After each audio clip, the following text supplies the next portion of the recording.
Brian and Kenzie in the morning. And Chicago's alternative all day. Q101. Brian and Kenzie on Q101, and time for Case's movie review. Dave wants to take credit for this one in Cherville. So Dave said this is his favorite movie of all time. Any Given Sunday. Any Given Sunday. Dave, we love you for that. Thanks for checking in. Case finds that funny. That's not a good sign. I guess I imagine Dave's a really intense human being. Well, Oliver Stone movie is known for being intense. And this movie is wild, Any Given Sunday. So thanks for listening in Cherville. And let's get right to it. Case's movie review. For Christ's sake, tomorrow's the 4th of July, and we will be open for business. What country you from? What ain't no country I ever heard of? They speak English and what? Utah. Give me 2. Do you enjoy pain? Pain don't hurt. Wax on, right hand. Wax off, left hand. Now fry like bacon, you little freshman piggies. Fry! Fry! Playing football in West Canaan may have been the opportunity of your lifetime. But I don't want your life. Here we go. Any Given Sunday released December 22nd, 1999. The budget was $55 million, which I find incredible with the amount of A-list actors that were in this. There's about 47 of them in this movie. I guess they all took a pay cut to be in the movie. The box office did $100 million, so I guess that's considered probably not great for their situation because 55, you doubled your money. But the film received mixed reviews. Rotten Tomatoes gave it a 51% positive from 128 reviews and 5.5 out of 10. So it's certainly not in the high range of movies, but I love this movie. It's a rewatchable for me. Like when it comes on, I'll watch at least part of it every time it's on TV. And we start always as we do with Case's movie review. This is how the movie was promoted. This is a trailer from 1999. On any given Sunday, a legend will fall. Don't you give up on me. I'll fight for you till the day I die. A hero will rise. Make me a believer! And a war will begin.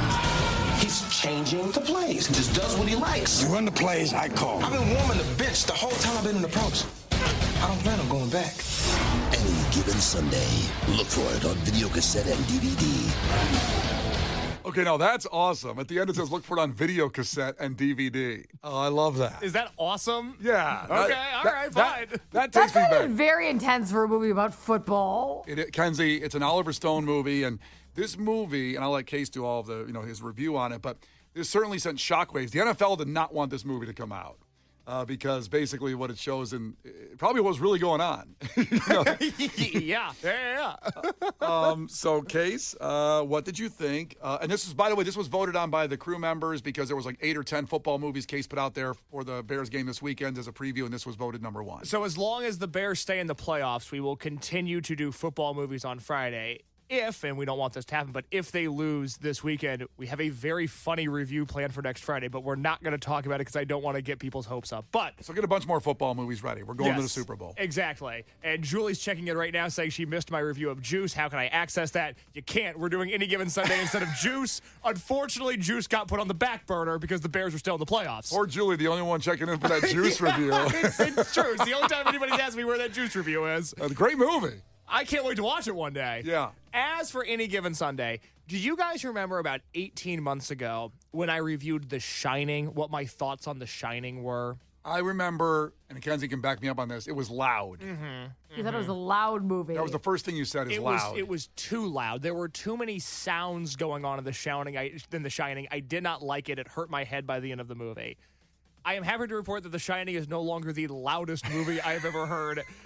Any Given Sunday has so much GD noise happening in it the entire movie. I've never done cocaine. Don't plan on trying it. But oh my God, does it seem like it would be fun to be high on cocaine editing a feature film.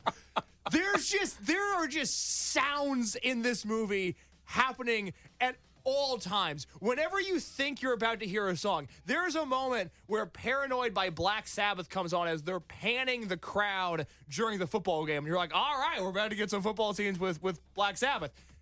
2 seconds after Black Sabbath starts, it ends, and then they go to another song, and then it's like a DMX song, and then it's jazz, and then it's Moby, and then it's heavy metal, and then when a guy gets tackled, there's a lion roaring, and then when they kick a field goal, there are jets flying over the stadium. There's just sound in this movie. It's unbelievable how much noise there is. And that was a very accurate way to describe just seeing the first 5 minutes of this movie. Yeah, because this is Maybe that's all he watched. She's like, I'm reviewing the first 5 minutes. I hated it. He went to the Wikipedia plot and just went the rest of the way. Little cliff notes on the rest. Yeah. Because it's not just the first 5 minutes, because, if you want to jump ahead 2 hours into this almost 3-hour movie, there's a scene where Jamie Foxx's character goes to Al Pacino's house, and they're having a conversation about the future of Jamie Foxx on the team. And it's this really dramatic, it's really one of the highlights of the movie. It's this dramatic back and forth between two heavyweight actors, and they're giving dueling monologues, and it's very interesting. But spliced in between their words is a film from the 1940s where they're showing like a chariot race. Yeah. And it's supposed to be some metaphorical hierarchy nonsense that I don't fully understand. Well, gladiators from football, that's what it's kind of showing there. I guess. But even then, like they're showing us a movie within a movie as the movie characters are talking. There's so much happening. This movie's nonstop. Imagine being the person who has to get rights for all of this. Oh my God.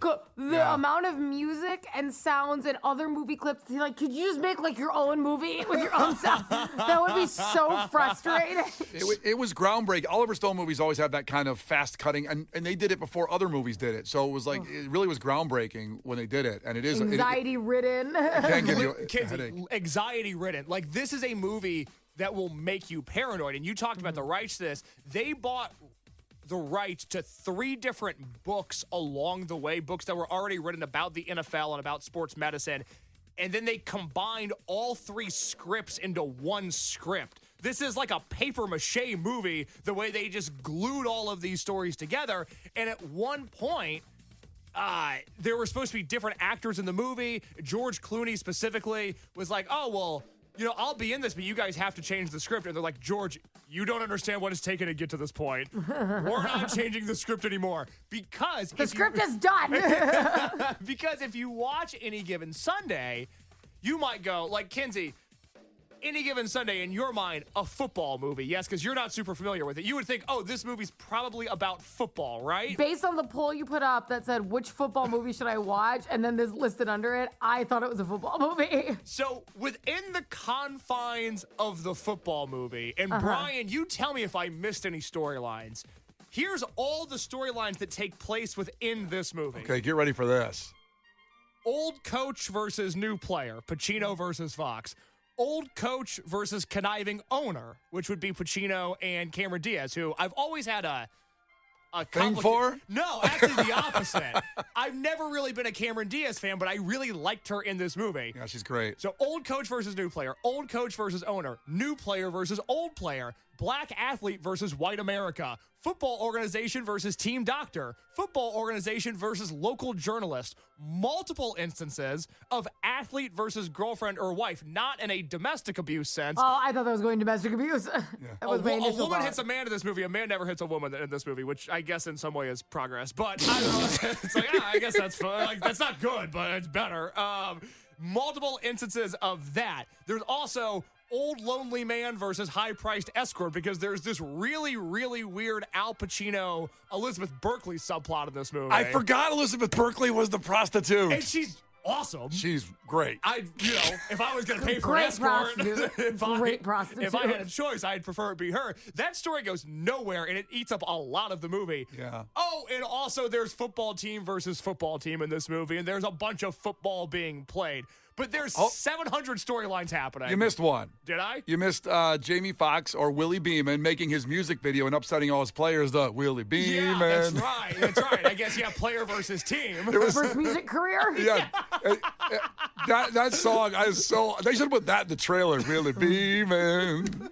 I love it. Oh, it's so good. It's absolutely insane, but it's an interesting movie in that it comes out in 1999, and not to go too into the weeds of football, but Willie Beeman is a black quarterback, and it's right on the cusp of Michael Vick coming into the league and Donovan McNabb coming into the league and Dante Culpepper coming into the league, and the way that black quarterbacks have always been treated differently than white quarterbacks, and that plays a huge part in this movie. It also touches on college recruiting scandals in a way that is very forward-thinking and would now sound out of place with the NIL deals, but really was ahead of its time for the conversation there. You have an owner who wants to move a football team to Los Angeles, which was a subplot for 20 years in the NFL once they lost their teams in LA. Oh, and then you also have all of this stuff about concussions and how deadly they are and how owners don't want to take it seriously because they just want their players out on the field. And this is 15 years before the NFL really starts to take concussion seriously. And Kenzie, that's one of your favorite movies, Concussion with Will Smith. I didn't say that, but I think it's a movie that you've seen. It's a good movie. I took it on your Mount Rushmore of movies. It's not. And that movie's I skew towards a very different genre when we start talking about favorites. That movie was all about concussions. This is just like 10 minutes of this 3-hour movie about concussions. Maybe a little bit more than 10 minutes, but I feel like I have a concussion listening to this review. Yeah. I'm exhausted. This is not a fun movie. I would not call it a fun movie. It's not a background movie. It's not one that you can just have on because if you just listen to it, you'll have no idea what's happening. I will tell you, though, it is a background movie for, like, me because I've seen it probably 30 times. Okay. Just, at least parts of it. That's crazy to watch this movie that many times. Well, at least parts of it. You won't watch one new movie. I know. Stop watching this. You know what happened. At least parts of it I'll watch. I don't watch I haven't seen the whole thing start to finish ever, probably, except for the one time I've seen it. But parts of it since then, I love it when it comes on. So we have to take a break. Yeah. But there's two things that we have to address when we come back. One, we're going to play maybe the greatest audio we've ever played in one of my movie reviews. We have the Al Pacino speech before the team's playoff game. So good. Kenzie, if you're not fired up now, you are going to run through a wall after this speech. We also have to talk about the Jamie Foxx role and what celebrity almost was in this movie in the starring role against Al Pacino. When I say this name, it is going to blow your mind. It is going to change the way you think about this movie forever. Wow. I can't wait. That's 6 minutes away with Brian and Kenzie on Q101 as Case's movie review of Any Given Sunday continues. The Brian and Kenzie Show. On Q101. The Brian and Kenzie Show. On Q101. Your chance to qualify for a pair of tickets to Chicago's playoff game this Sunday, coming up in less than 10 minutes. Q101. Well, that's the truth. There's just 2 more chances for you to get to the playoff game from us, Brian and Kenzie and Q101. These are our tickets. We're giving them to you for the playoff game Sunday. And coming up in about 9 minutes, we'll say at 8:30, is one chance, another one at 9:30, and then we will announce the winner at the end of the show. And just for qualifying, you get the sweet Q101 football shirt. It's in our team's colors, and you can find those at aisle 101 on Q101.com, aisle 101 being our merch store. Now back to Case's movie review, staying with the Football Friday theme, Any Given Sunday. And where are we at in the review, Case? You first talked about the 800 storylines, the long and loudness of this movie, the cuts. Very noisy. I'm not even sure you've said if you even like some of the scenes. You like the Cameron Diaz scene. You liked. Yeah, I think the acting in this movie's phenomenal. It is, yeah. As we've been doing these movie reviews for almost 2 years, and I think during that time period, as silly as this might sound, I've gotten better at watching movies. Mm-hmm. And so the length of movies doesn't bother me a lot of the time the same way it used to. That being said, this is almost a 3-hour movie that could very easily be a 2-hour movie. I think this is heavily flawed. There are things that, even if they're entertaining, say the guy having his eye pop out of his head during the playoff game. Kenzie, you wouldn't have liked that scene. I didn't like it. I can't say you trust me. I'm not a fan. You wouldn't have been a fan. As entertaining as that might have been, not sure it needed to be in the movie because it does take up an extraordinary amount of time for something that doesn't really push the plot forward. But I do like this movie. I don't love it. It's heavily flawed, but I'm glad that I watched it because I've truly never seen anything like this. They're like Varsity Blues, speaking of football movies, like we did Varsity Blues. I can understand how that movie came to be. I could see somebody sitting down and writing that script and shooting that movie and editing it and having it come out the way that it did. I can't comprehend creating something like this. This is Oliver Stone's brain. And I'll give you a little point here, too, as well. Because there's so many A-listers in here that have small roles, like Matthew Modine, great actor. You might have seen him in Stranger Things. But also, he was in The Dark Knight Rises. He's added to that movie as a role that didn't need to be in that movie, because that movie got ballooned up at the end too. Like it went a little bit long, and there was things in there they didn't need to have. Yeah. He's also in this movie in a role they didn't need to add. I don't know if they come to Matthew Modine just to pad a movie and make it a little longer to add a role in there. Well, who does he play? Because I don't know that name. So he well. plays the young doctor that challenges James Woods, the old doctor. Doctor versus doctor. But then what you see Dr. Ollie Powers. Yeah, and what You're welcome. What you see in there is like, James Woods is kind of going along with the owner. Let's not tell people that they have a concussion and all that. And then he's trying to be the moral doctor, saying we can't let him play. But by the end, you see him with a cheerleader, and he's been corrupted in the movie in just a short arc of his whole play in the movie. That's right. Believe it or not, Wait, James... they sent a cheerleader in to convince him to not talk about the concussions? Not exactly, but you just see this because not everything's explained very well, but they just kind of show him talking to a cheerleader and he's having a good time all of a sudden instead of like blowing the whistle on these people breaking laws. Because tell you what, those cheerleaders don't get paid a lot. So if they were like, hey, we also need you to go do something to this guy, I'd be like, not for this money. I'm already dancing around and I got to go do that. I don't know if there was payment exchange. Like $50 a game. I don't think so. Maybe they just fell in love, Kenzie. Yeah, I'm sure. A glass half empty outlook on life. Let the cheerleader fall in love. And let me also say that Aaron Eckhart's in this movie as well. He's the young coach trying to get Al Pacino's job. Yes. And he's in the Batman trilogy as well. Oh, fun. So, I mean, he's Two-Face. So it's crazy. Not that Oliver Stone did that movie at all. That was, of course, who did the Batman Begins? Anyway, it's not Oliver Stone. Of course that was. Who did that? Damn it. Of course that was. What's going on now? Because it's a great director. Christopher Of course Nolan. it was that one guy. Christopher Nolan, another legendary director. Obviously. Okay, yes. Everybody knows that. Got it. And there's like the Jim Rome character in this movie, the guy who's just blatantly doing a Jim Rome impression. But I like him. I like that character. But it's just another character in this movie full of 700 characters. Who was John C. McGinley, who was in Platoon, another Oliver Stone movie. Okay, all right. So as for, we talked about, we're going to play perhaps the greatest monologue in the history of film in just a second, but I did want to talk about the casting here and specifically the role that Jamie Foxx played. First of all, I don't think I've ever seen Jamie Foxx in a movie. I kind of only know him as the guy in the Kanye song. And oh my God. I was just talking about this with Brian and you weren't in the room. I said that Jamie Foxx is so incredibly talented and he doesn't get I know he's famous, I understand that. He does not get like the respect or love. He can play any role. He can sing incredibly well and beautifully. He can play multiple instruments. He can produce music. He can dance. He can write scripts. He can produce movies and TV shows. He can comedy act. He can serious. I mean, it almost screwed him because he was so talented that he's not well known for one thing.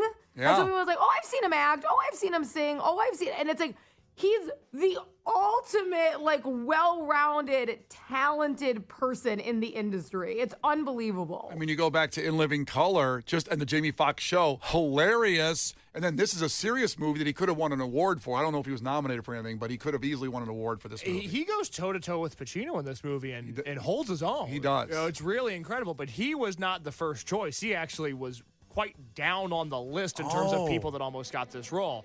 So the one that everybody wanted was they wanted Will Smith for this movie. That was their number one choice. Will Smith was just flat out not interested. Said, no, thank you. Don't want to look at it. Don't want to entertain this. I'm good. I've got other things going on. Interesting. They then met with Cuba Gooding Jr., who was coming off of Jerry Maguire, which I have not seen, but I understand that's a football movie. And his point was, very good one. Okay, good to know. He's like, I just did a football movie. I don't want to do another one. Oh, it's too bad. He should have done it. I know. They offered the role to Chris. And then he's in radio. He's been in a lot of football movies. Yeah. I get where he's coming from. They offered the role to Chris Tucker. Chris Tucker. Wow, that would have been way different. He turned it down.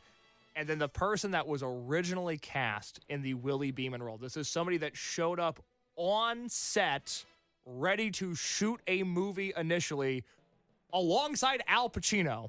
The person that was originally cast in that role was Sean P. Diddy Combs. Oh, my God. Who did he murder to get the role? He probably threatened all of those other actors. Oh, God. Internally, they shifted away from Combs because allegedly he could not throw a football convincingly, and he was not the athlete that maybe he claimed to be. Well, and the date rape drug on the casting director probably wore off. I wasn't there. I don't know. Oh, no. I don't know. Diddy said he left the movie because he had a busy music schedule and scheduling conflicts were going to arise. But then, to be fair, he did in 99. I understand the mindset of like, it's 1998. We're about to make a major motion picture. Yeah. You know who we should get is P. Diddy. Yeah. It makes sense. At that point, he's just cashing those checks on Notorious B.I.G.'s name. Good Lord. And so after all of that, including Al Pacino, his role originally going to Robert De Niro, and then De Niro leaving the film. Henry Rollins was offered a role as a football player in this movie, but Henry Rollins didn't feel like he could be a convincing football player, so he could have ruled in this movie. And then Diddy was originally in the Willie Beeman role, but left the movie. Now, I know we have to give away these playoff tickets in a second. I got an idea if you want. Please. It's your review. You can do what you want, but you can give the review. On-air production meeting. Hey, why don't we play the Al Pacino speech into giving away the tickets because it'll fire us up perfectly. Great minds think alike. I was going to say the same thing. So real quick, my rating on any given Sunday. Kenzie was in on that too. That's what I was going to say. You work with people Happy long we're enough. all on the same page here. Thank God. Contribution, Kenzie, thank you for your service. Yes, you're welcome. Thank you. It's You're noted. welcome. What a patriot. Thank you. So as for the rating of any given Sunday, we'll rate it out of Sundays, not concussions, because that feels mean-spirited. We'll rate it out of Sundays. This is 6.5 Sundays out of 10. Oh, that's disappointing in my eyes. It's an average movie. It's a movie that everybody should watch. You should experience this movie once in your life. I don't think it's one I'm going to revisit. It's not one that I hold in the highest esteem, but it is a movie that you should watch to experience all the noises, all the sounds, all the concussions, and all the possibilities of sitting through this movie going, oh my God, that could have been Diddy. Next time I watch it, there's no way. Jamie Foxx, I guess it could throw a football, by the way, and look great. Another thing he can do. This is what he's the most talented man in Hollywood. Willie Beeman. Okay, so Al Pacino gives, this has been voted by a lot of the sports journals and media, that the best halftime speech, the best speech in a movie to fire up a team. And it's 4 minutes long, but this will be about 101 seconds of it. And right after the speech, as it's 8:30 right now, we will get you qualified to go to the playoff game Sunday, and you'll win the Q101 football shirt. So if this doesn't fire up, if the Bears, I know some of the guys listen to the show, the Bears should be listening to this to get fired up. And here you go. It's Al Pacino's monologue from Any Given Sunday. You know, when you get old in life, things get taken from you. I mean, that's part of life. But you only learn that when you start losing stuff. You find out life's this game of inches. So is football. Because in either game, life or football, the margin for error is so small. I mean, 1/2 step too late or too early, and you don't quite make it. 1/2 second too slow, too fast, you don't quite catch it. The inches we need are everywhere around us. Hell yeah. They're in every break of the game, every minute, every second. On this team, we fight for that inch. On this team, we tear ourselves and everyone else around us to pieces for that inch. We claw with our fingernails for that inch. Because we know when we add up all those inches, that's gonna make the difference between winning and losing. Between living and dying. Brian and Kenzie in the morning, and Chicago's alternative all day. Q101.